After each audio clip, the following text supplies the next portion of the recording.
Hello, everyone. Today we'll be teaching y'all how to appear less shy. This is important because I, for one, struggled with shyness for many, many years.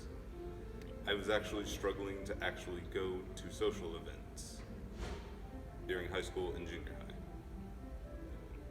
So one thing I found for me is whenever you're confident, one thing you always see shy people do is like looking at the ground as they're walking, looking down, trying to make themselves as small as possible. They bring their shoulders forward, they bring their legs together all the time.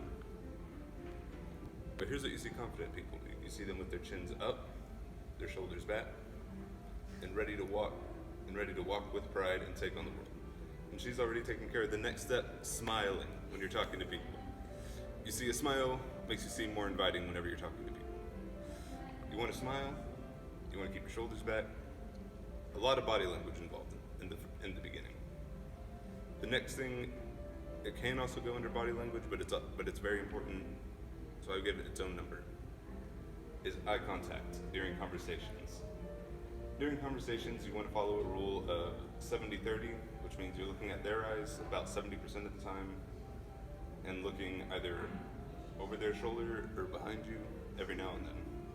You don't want to do it too frantically because otherwise you're doing this and you look sketchy, like you're trying to hide something, which is also associated with nervousness, which is not confident.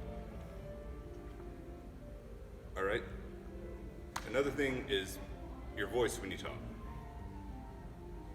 You see, shy people, I'm going to take care of this demonstration real quick. One thing you notice is they like to use the words and like a lot in conversation, just like I just did there. You see, one thing that I would recommend is trying to remove those words from your vocabulary as much as you can, because then you end up commanding more respect during conversation. People look at you and they don't think you're shy. They know that you know what you're talking about.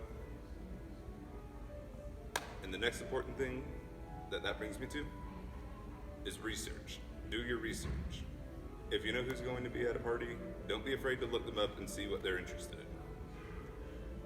Another thing is stay up with current events and things that are very well known in pop culture.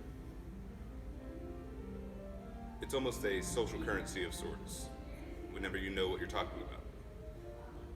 People look at you and they tend to respect you more as a figure when it comes to things, because they look at you and they think, that person knows what they're talking about, that person's confident. But if you don't look things up and people ask, oh, did you hear about what happened at the news? You're going to be like, no. You immediately start regressing once you do not know what is going on.